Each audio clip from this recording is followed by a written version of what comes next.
The party's chief whip, Athol Trollip, joins me now to chat more on this issue. Mr. Trollip, a pleasure to have you on the program this afternoon. Firstly, can you share the primary objectives that ActionSA hopes to achieve through the recent meeting with the ANC in the Eastern Cape, of course, regarding governance issues there? Good afternoon, Kanka. Good afternoon to your viewers. Just a couple of corrections. I'm the caucus leader of the parliamentary delegation in Parliament. Sure. And we did not meet with President Ramaphosa, and there was a delegation from ActionSA that met a delegation from the ANC, and they met in Johannesburg. What we met them about was that there was an overture by the ANC to ActionSA in the Northwest Province, where they offered that we should chair the Scopa position in the provincial legislature of the Northwest Province.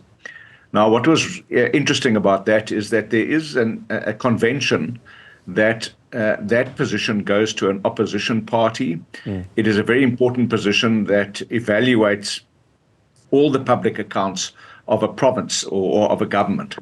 So we accepted that offer in the Northwest Province, and then we met a delegation from the ANC to say that, you know, from the beginning of the campaign, our President Herman Mashaba has made it clear that we do not want to go into a government with the ANC, any kind of coalition or a government of national unity. We want to remain as an independent but constructive opposition. When Cyril Ramaphosa was elected in the National Assembly, I made my congratulatory remarks, and at the conclusion of those remarks, I said that we make an undertaking that we won't be an opposition for the sake of opposing. We regard our position as that of being constructive and finding ways to put South Africa first. Our slogan is to fix South Africa. And we said and made a commitment to Cyril Ramaphosa that if he and his government were making decisions that put South Africa first and that are in the interest of South Africa, we will support them. If they don't, we will hold them to account to the undertakings that they have made.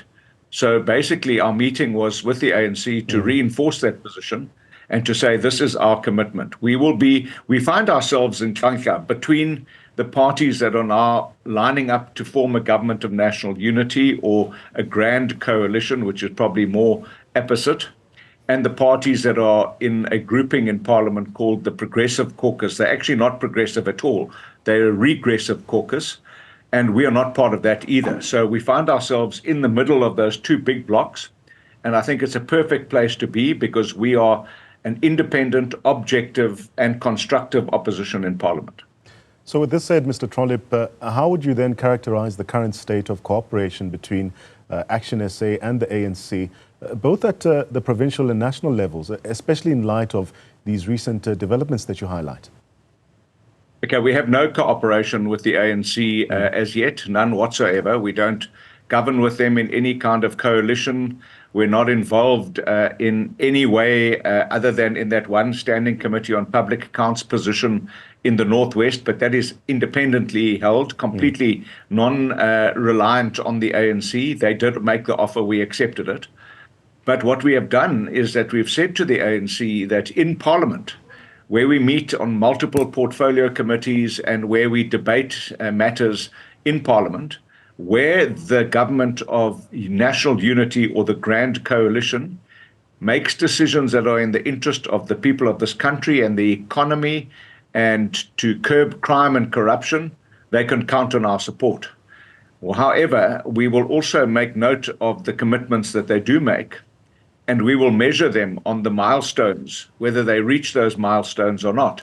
And I think that that's a very mature way to have a relationship. We don't despise the ANC. We don't hate the ANC. The ANC are the major party in this new government, and we will hold them to account. But we are not going to be the kind of opposition in Parliament that will simply always be pointing fingers and blaming the ANC. We are a part of government, being in Parliament and in 3 legislatures. So therefore, we must accept responsibility for how those legislatures perform and how Parliament performs, and we are prepared to accept that. But we also expect the government to accept responsibility for the massive role that they have with regard to fixing South Africa and dealing with crime and corruption and all the issues that drive away investment, that militate against our economy growing and creating jobs.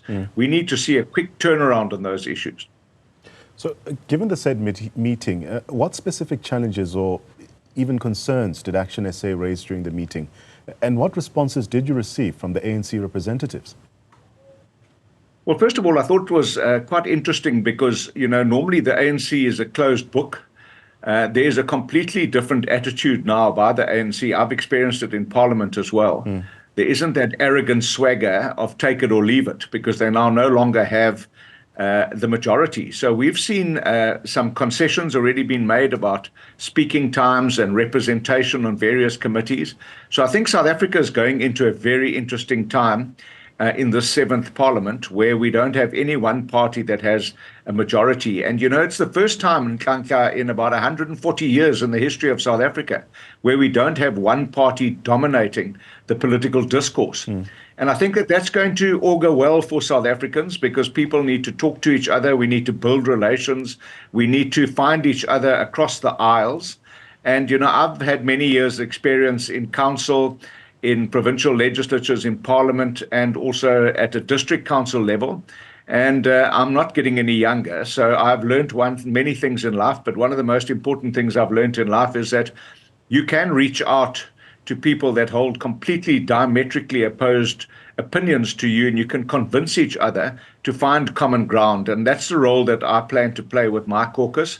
We plan to reach out across the aisles with the ANC and other political parties in portfolio committees to find common solutions to common problems in South Africa. So in your opinion, what are the key areas where ActionSA and possibly the ANC can find common ground to improve governance in the Eastern Cape, despite these potential ideological differences as well? I mean, you have quite a bit of experience over governance in the Eastern Cape.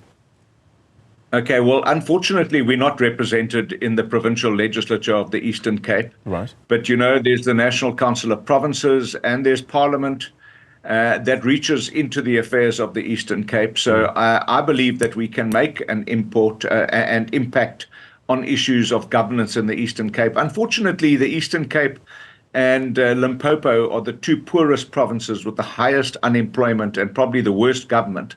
And they are the two provinces that still have an ANC majority. It's beyond my comprehension how the people of the Eastern Cape have this propensity to be able to suffer ANC incompetence.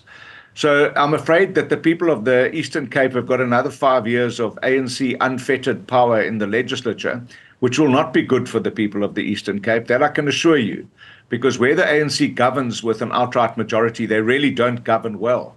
Where they have not got a majority, and this is new territory, I think they might govern better because they're going to have to be less arrogant and more cooperative. And I must say, I've already witnessed in the last 2 weeks in Parliament that there is an attitude of cooperation and an inclination to reach out. And I hope that that remains, because if that's the attitude that they take into governing in the seventh Parliament, the people of South Africa will be better off. So as we wait to hear the announcement about what a cabinet will look like, how do you see the outcomes, for instance, of this meeting impacting governance or service-related issues in the short and long term? Well, look, there's a lot of water that still has to go under the bridge with regards to an announcement by the president. He's taken his time because I think he needs to do that, because when he makes his decision, then everybody in the country and all the political parties will know exactly the lay of the land. Interestingly enough, I see that the EFF have now made an overture towards the ANC, and they've said that they're happy to join in this coalition government on condition that the DA and the Freedom Front Plus are not involved, which to me is a real problem because it then racializes South African politics again, and the EFF are not scared to talk about racializing politics. And unfortunately, you've got the MK party as well in Parliament that is very much an ethnic-based and traditional-based organization that has shown that they have no regard for the Constitution. Those are really serious concerns for South Africa, especially because we're such a diverse nation and we depend so heavily on the respect of the Constitution. So what role will ActionSA play? Well, we will play our role to defend the Constitution with everything that we have. We will oppose any inclination or initiative, whether it's overt or covert, to change the Constitution or to ignore the provisions of the Constitution. And we will want to play a leadership role of building national unity amongst people and amongst different races, because we are much better together as South Africans than we are apart. And those parties that seek to drive us apart on racial lines are very destructive, and they cannot be in the best interest of South Africa.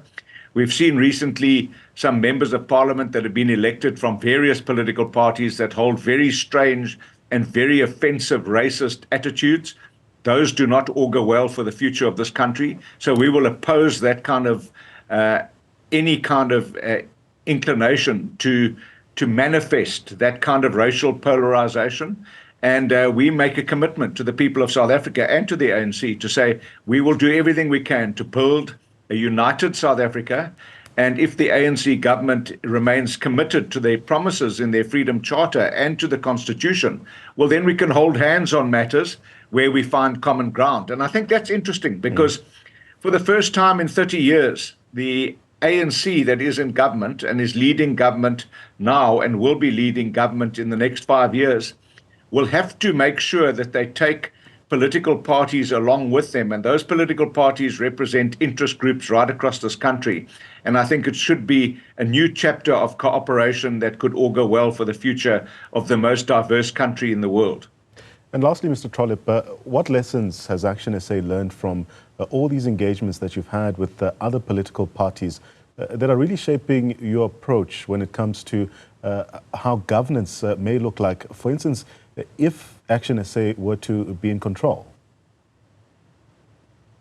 Okay, we're not in control, so that would be very fanciful for me to even contemplate us being in control with less than 1% political support.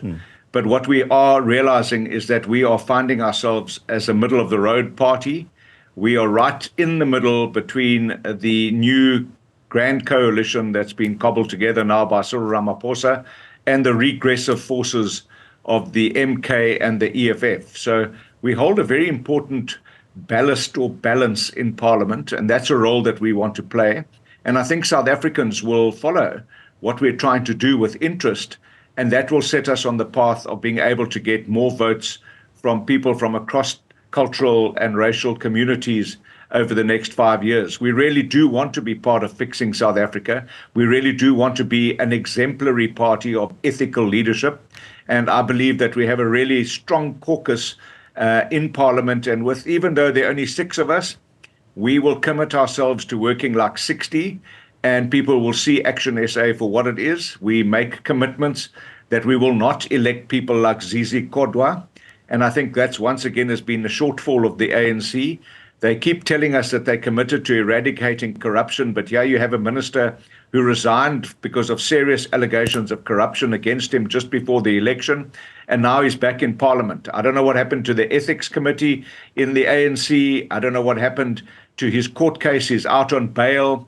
And we don't believe that we need those kind of people in Parliament. We want people in Parliament that are beyond reproach, people of ethical, exemplary behavior, because that's what South Africans want. South Africans are sick and tired of politicians that regard themselves to be above the law. And we as ActionSA will make a pledge to you today and to South Africans that we will respect the law, the Constitution, and respect the people that elected us. Athol Trollip, thank you so much for your time. That's Athol Trollip. He's ActionSA's parliamentary leader, caucus leader in Parliament.